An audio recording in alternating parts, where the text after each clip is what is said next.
gonna keep it a buck with you. I had every intention of sleeping in today, but even with my industrial strength eye mask that like cups and suctions to my face, like if I move in any way, shape, or form that nudges it a little bit and there's any light whatsoever peering in, is a wrap. I already know it's late time now, the time to get up. My body's just like, good morning. That being said, I am not actually being moved to do a poll.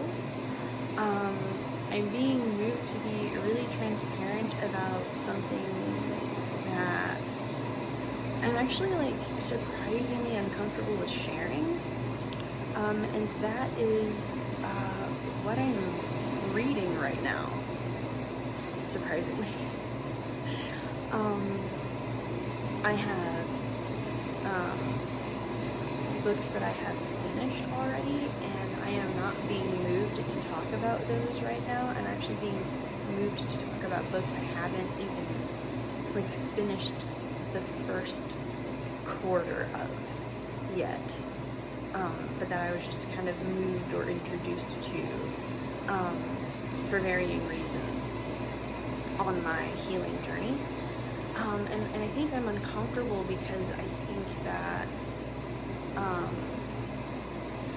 think that I have some baggage around acceptance, because I've been in a lot of situations in my life as an infantilized adult and otherwise where I would innocently, or with innocent intentions, pick up something, book-wise, and a person or an adult or an expert would come around and tell me why I'm wrong for, consuming the content for various reasons.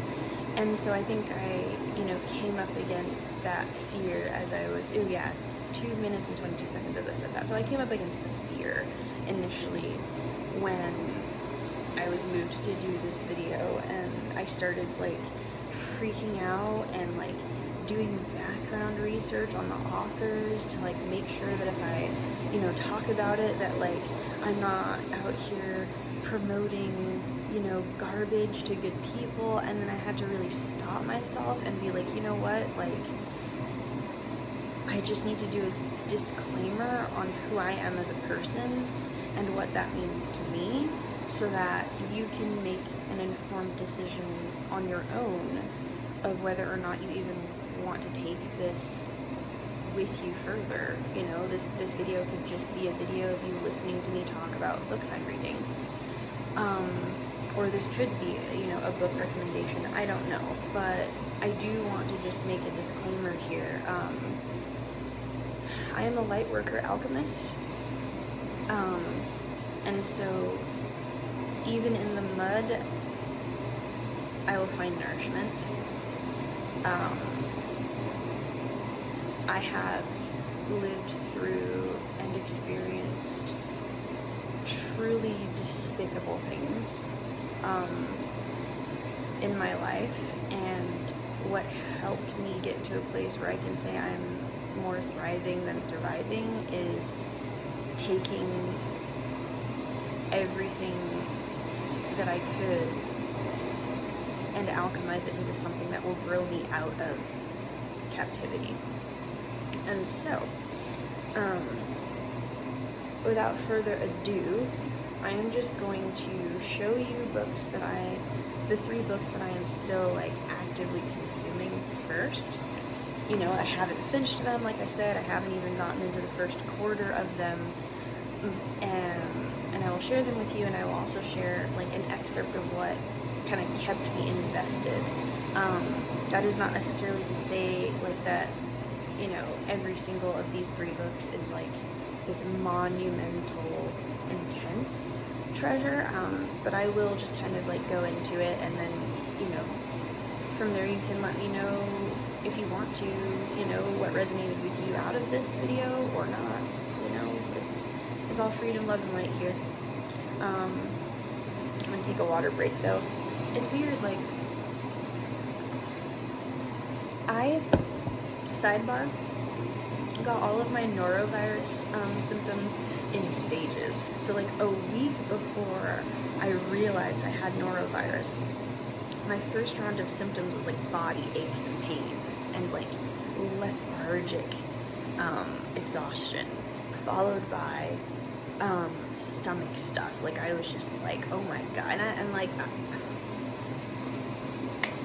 I am one of those people with a big forehead and stomach issues, so like it's not like stomach issues seems kind of like a silly thing for me to focus on. It just felt really unique. Like I usually know, okay, yeah, like I ate something crappy and I'm paying for it, you know. This one was different. Like I couldn't even wear like comfortable pajama pants that have elastic unless I was wearing them over my stomach or something, or like underneath it. Like I was miserable, any pressure on my stomach, and I was just like so sick. And then I was like gagging and like over water, like I would drink water and I'm like, oh, you know, it's just like the weirdest. And that was just like a couple days of this, a couple days of this, a couple days of this, and then that Friday is when my throat got screwed up. But then by the throat thing, like my stomach wasn't as upset and my muscle aches had subsided, but then like my throat was jacked up. So I'm still dealing with this. So I had citronella, incense, and a lavender candle going. I don't know if that's a correct combination to make, but I've done it and it does make me feel like it's clearing things out and it's keeping me calm at the same time, and I like that combination. So if you see me like clearing my throat a lot, it's because I'm, you know, drinking a lot more water and I can still feel the effects of, you know, noro lingering in my throat. Okay, 707. I'm gonna hit you with the first book, because it's the one I'm most afraid of, not because it's the one that was introduced to me first, but the one that I just want to get out of the fucking way, because it is like the one that's freaking me out. Because there's a lot of controversy around this book, and I say a lot, but like this person's not like super well known.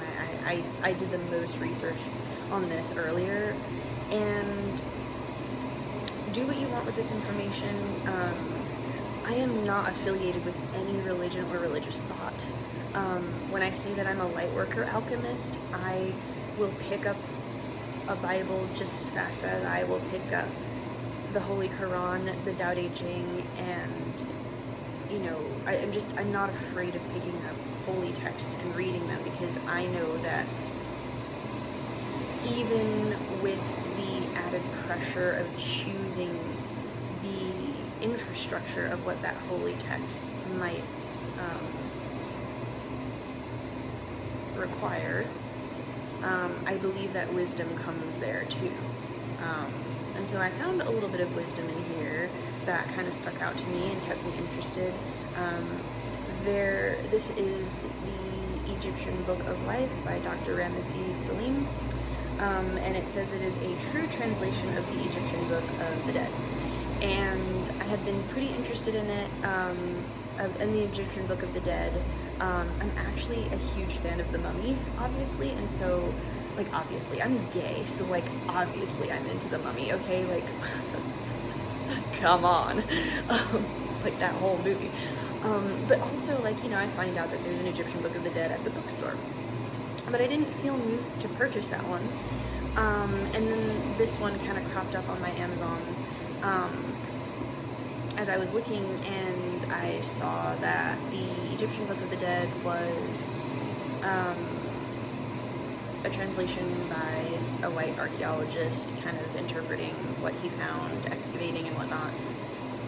And this one is interesting because this author seems a bit pissed off by that, and like just for no other reason than to be mad at white people at translating black shit.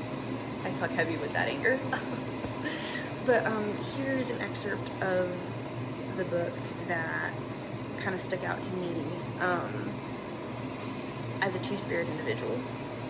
It says, you know, I'm kind of like picking apart some paragraphs here, but it's in the section that says ancient Egyptian religion, and the part that I got to, I liked, it says, as previously mentioned, which they do mention it briefly, Um, Students of Egyptology have fallen victim to the mistranslations of the word neter, meaning natural law masculine, as God, and netrate, meaning natural law feminine, as goddess.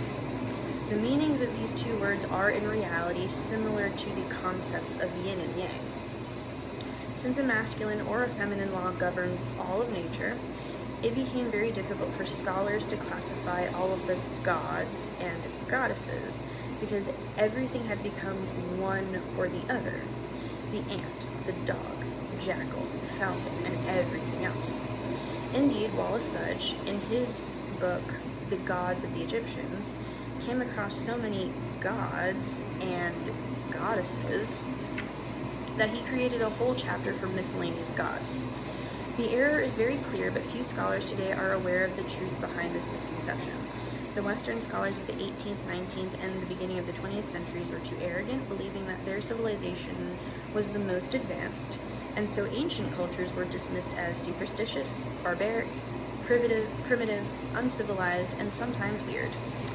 Wallace Budge, in his translation of the Egyptian Book of the Dead, this is the one who originally got it out there, under the title Legends of Osiris, wrote, "The chief features of the Egyptian religion remained unchanged from the 5th and 6th dynasties down to the period when the Egyptians embraced Christianity, after the preaching of St. Mark the Apostle in Alexandria, AD 69.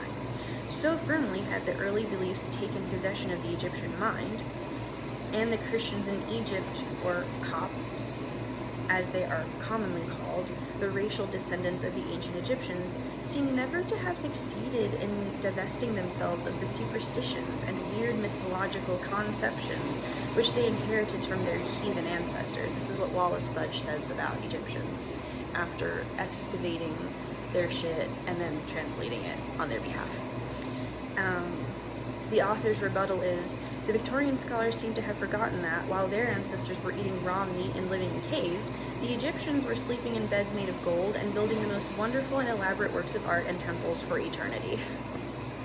It seemed, he gets mad like I get mad, where I'm just like, bitch, what?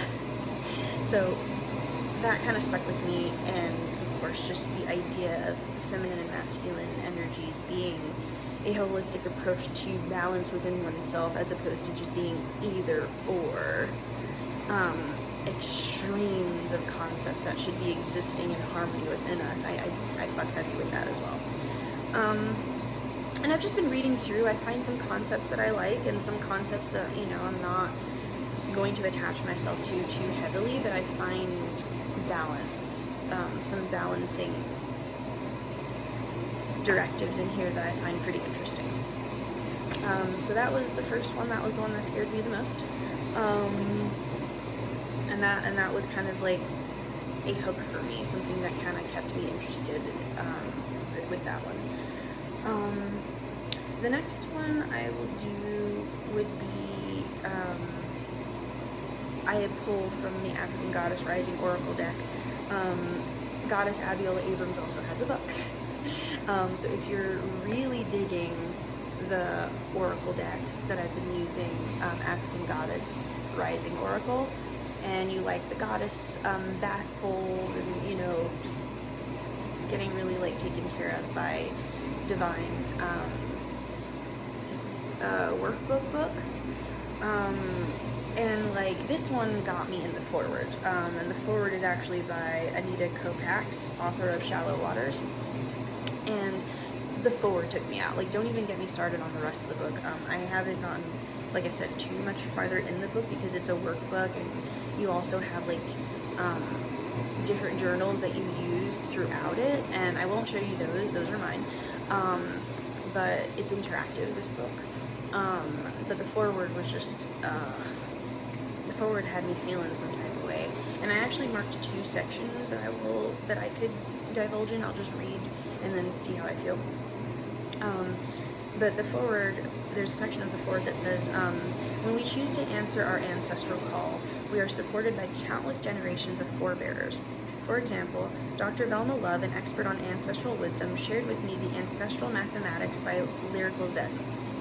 And that person said, in order to be born, you need 2 parents, 4 grandparents, 8 great-grandparents, 16 second great-grandparents, 32 third great-grandparents, 64 fourth great-grandparents, 128 fifth great-grandparents, 256 sixth great-grandparents, 512 seventh great-grandparents, 1,024 eighth great-grandparents, 2,048 ninth great-grandparents.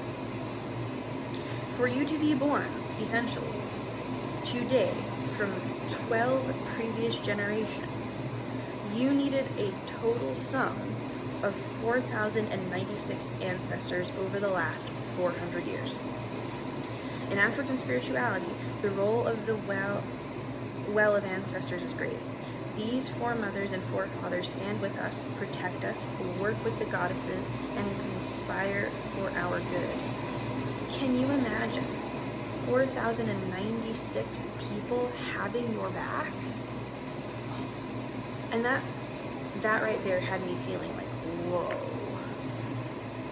Like, it made me feel like I tapped into a power source I had never felt before in my life. 400 years ago, a person believed that they could keep going. And now there are 4,096 of them right behind me. Oh, just ready to help any way they can, because they all were in alignment about surviving and thriving, eventually. Hope of a better world. And thank you. And thank you.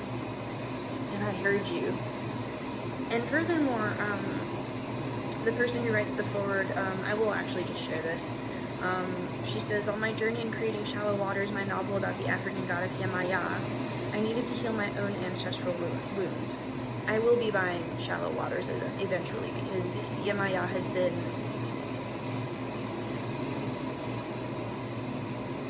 without crying too much, because I am playing like ocean waves right now.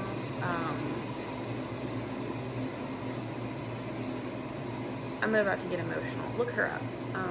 She means a lot to me, Yemaya. She said, being a descendant of people who experienced chattel slavery, I had many traumas that spanned across the physical, spiritual, and emotional realms. By doing many of the rituals spelled out in Abiola's work, African Goddess Initiation, I was not only able to connect deeper with Yemaya, but I was able to heal many of my ancestral wounds. That alone is magnificent. So I will be getting Shallow Waters. I have a deep love, respect, and connection to Yemaya myself, as a mother figure, as a divine mother figure, and that's that. So that's what got me hooked into here. Just that powerful feeling of community, even in my ancestry. And then my last book recommendation was actually one of the first ones that I started on this journey when I started my Fight to Live journey. Is Sheena J. Young's Body Rights. And this one I have to take in small bites. This is about a holistic healing and embodiment workbook for Black survivors of sexual trauma. So, I wrote here, and I even put like a section, and I wrote on the side, cue guttural noises of understanding with an exclamation point. That's how this section did me. And this part said here, I love discovering synergy and collective consciousness. This is what it felt like when I stumbled on the trauma-sensitive ideology in 2011. I was in graduate school at the time, constantly navigating competing energies between my intuition and the science of the field of psychology, and I was a psychology major in college. As a novice clinician, I was being taught to ground my orientation approach to therapy in evidence-based practices, or practices that were deemed legitimate and effective through rigorous research and clinical trials. Many of these research studies excluded or underrepresented the communities I work with and come from. It often felt like an act of betrayal to anchor my clinical orientation in theories written by white folks who were studying the lived experiences of white folks. Additionally, I felt immense discomfort with the inherent power dynamic connected to these theories, particularly in ways that seemed to disempower the clients and communities I was working with. Enduring individual and systemic violations that abate personal and collective power and choices is difficult enough, but to then ask folks to entrust their care to spaces that maintain those same values was painfully counterintuitive for me. Whew. That one. And then there was another section here that said there is the fundamental truth that you deserve healing space that understands the power of personal choice, that celebrates you being in control of you and your body, and that is trauma informed. And yeah, as a former psych major, just, you know, and the weirdness around it, you know, as a former assault survivor, and also, you know, a person, you know, trying to occupy, you know, that space academically. I only got my associate's degree because I found myself in situations, even, you know, with creepy ass professors, you know, not feeling like this work was cut out for me and people like me. And so there was just a lot of, like, I felt a lot of resistance even when I would choose to go to therapy, because I felt so unseen in so many places, because, like, the people that were available to me only barely understood the nuances of the kind of, like, sexual trauma that I was enduring, and I didn't start feeling connected until I started, like, diving into this and realizing that, like, I wasn't crazy, for one. Like, it was incredibly hard to find proper care in this way at the time that I was needing it. Because this, you know, this is 2011 they reference, and you know, I was still in the environments that regurgitated the rhetoric of my silence and the validity in needing my silence in order to further progress this idea, right? Like, and so just, you know, having these tools at my disposal, you know, when I was looking this up, I went on Goodreads to look at reviews, and I saw particularly two people who, you know, judging the book by its cover, had white faces and white names, with a lot of, like, white 1-star reviews about how their mindset trumped Dr. Ramesses Salim's native experience. And I mean, down to, like, you know, I saw a comment by one of them that even said, like, even the Egyptians themselves don't understand their own stuff. And I'm like, this is on Goodreads. You could actually, like, if you look this book up on Goodreads, you should see the commentary. It was very interesting, because, like, again, like, I'm not treating this like my Bible. I am treating it like a guide to navigate through ways that I can, you know, solidify my core values. I plan on getting the complete Ethiopian Bible and using it the same way. My bestie has the Holy Quran, and, you know, I learned from that. I learned from the Tanakh. And so, you know, that's kind of where I'm at with this, but I do find it interesting that there's just a lot of, like, native lack, like, indigenous lack in perspective on a lot of holy books. They just kind of, like, excommunicate the indigenous mindset and the indigenous culture and dismiss it for whatever scientific and white-faced findings. So I found it really interesting that there's a lot of like rage in here that I kind of fuck heavy with. And then, you know, if you're looking for a community of people within some pages, like, I have never felt more loved and connected by people I've never seen, just by the way that this author writes about divine community.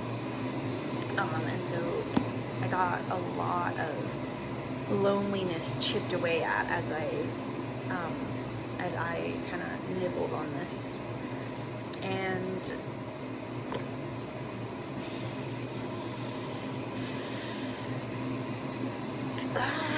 this is also a workbook, so you draw in here, you got questions, and thoughts, and shadow work to do in here.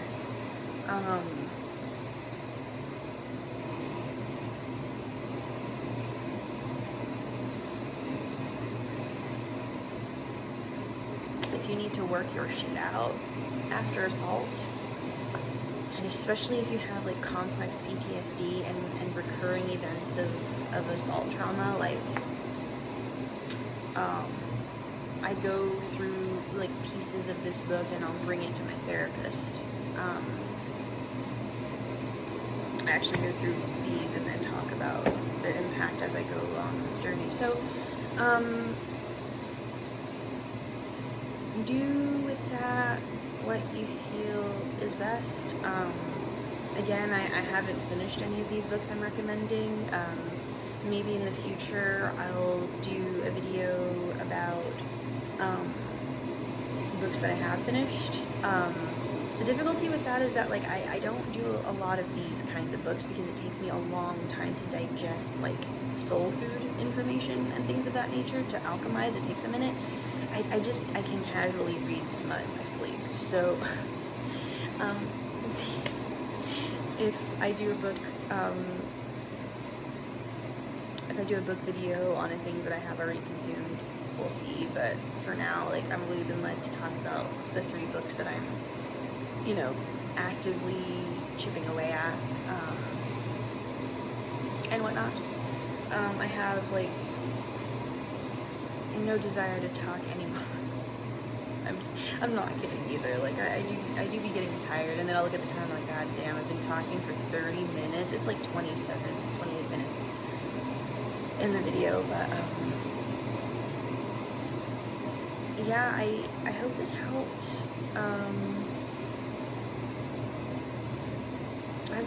This helped figure something out, maybe inspire you to pick up a book that you've been kind of chewing on.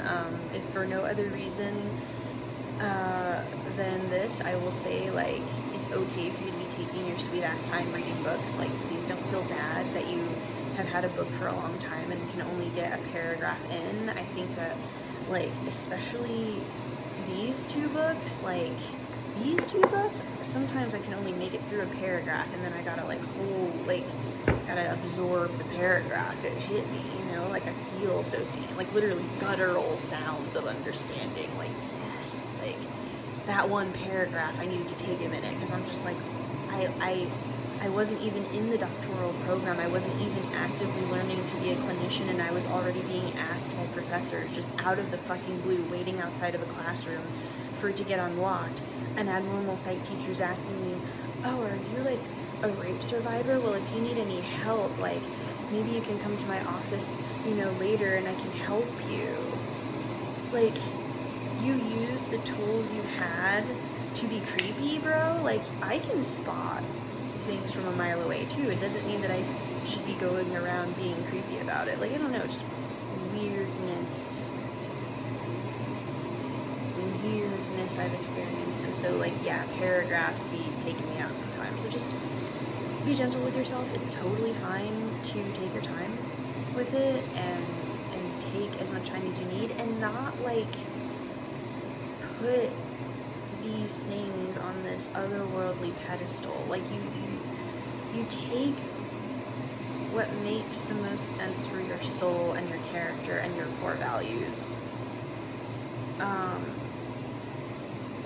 and and use that to connect on a deeper level in a higher frequency, I think is the only advice that I think I have. I've been like trying to sing every video, and my voice is just like getting like raspy and stuff, and I don't really know what that's about, but like, you know, the singing for me, you know, every video has been helpful and liberating, simply because I am recovering from this idea that I shouldn't, because I'm not everything that everyone feels is necessary to be a legitimate singer.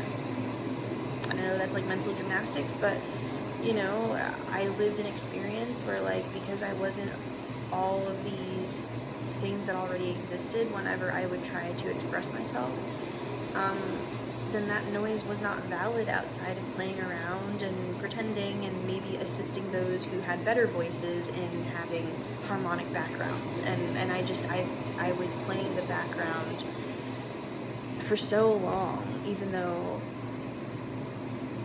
I had like 4,000 plus ancestors telling me I need to fucking sing, you know, like I had, you know, lived experience knowing that like predators just want to silence us in any way they possibly can, and it's time for me to fucking speak out. Like, singing for me comes from the idea that like I don't have to have any particular gendered voice. I am 100% harmoniously integrated, and so whatever comes out of my mouth, whether that sounds understandable, feminine or masculine or otherwise, like what comes out is mine, and that is just as holy as whatever society deems is correct, like the either or of the industry and versus what I bring to the table are important to me. And so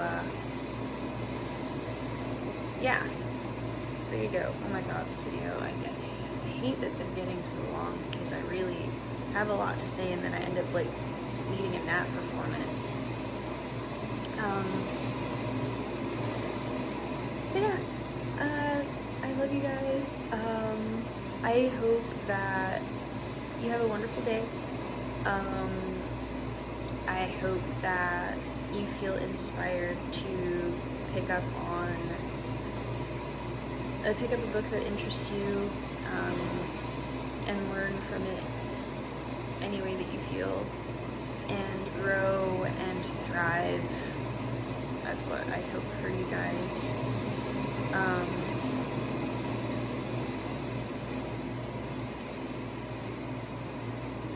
Why do I feel like I need to sit here though? Like, I don't know what's happening, but it's the weirdest thing. I mean, maybe I know what's happening. Ocean waves, Yemaya, Divine Mother. What are you trying to say to me?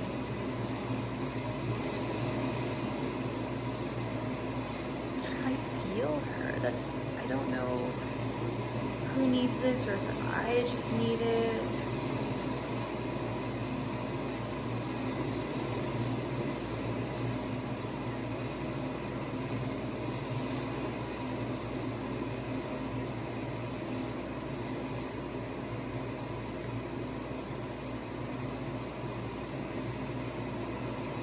There is a song by Quay, I believe it's called, and it's called Lost in My Boots. And it's a hauntingly heartbreaking song.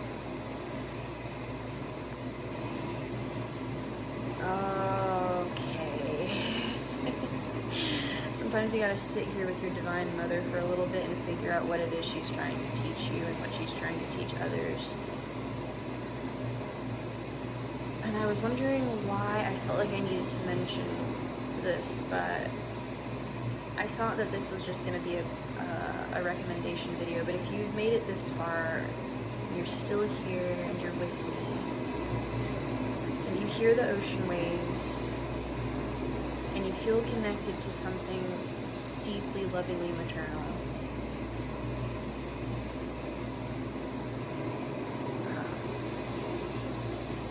The song Lost in My Boots, my interpretation of it felt deeply personal because I have lost myself in love so deeply that I have lost touch with things that I used to enjoy.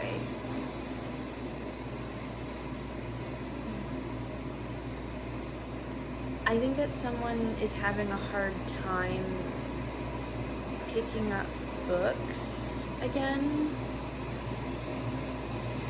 or even broader, just picking up a hobby or a special interest because a previous love has hurt you deeply and has tainted and affected and infected something you once had a deep enjoyment and love for. You used to love to reread.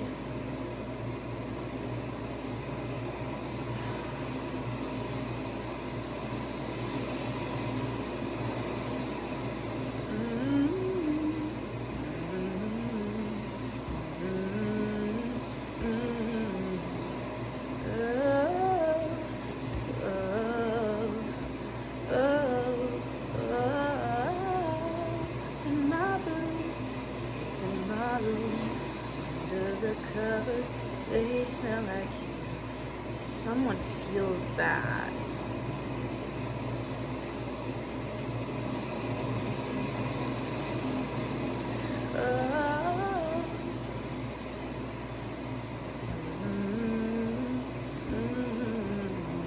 There's a deep loss here of something that you love. Listen to that song and feel that. I think you need to feel legitimized in that deep-seated grief that Quay embodies in that song. All of the memories of yesterday, I tried so hard. I don't even remember all the words, but he embodies it. He embodies it. You need to feel that and call all of that back to you. I know you miss this person, this love, whatever it was that did this, and however they did it. It's safe again to pick up that beautiful thing that you miss and you love.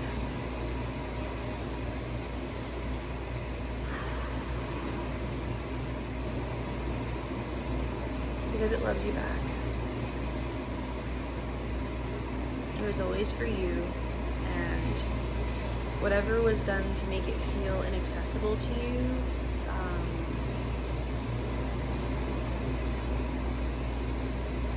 there's an ebb and there's a flow. Allow the waves to take that away from you, because that pain attached to that beautiful thing is not for you. Okay.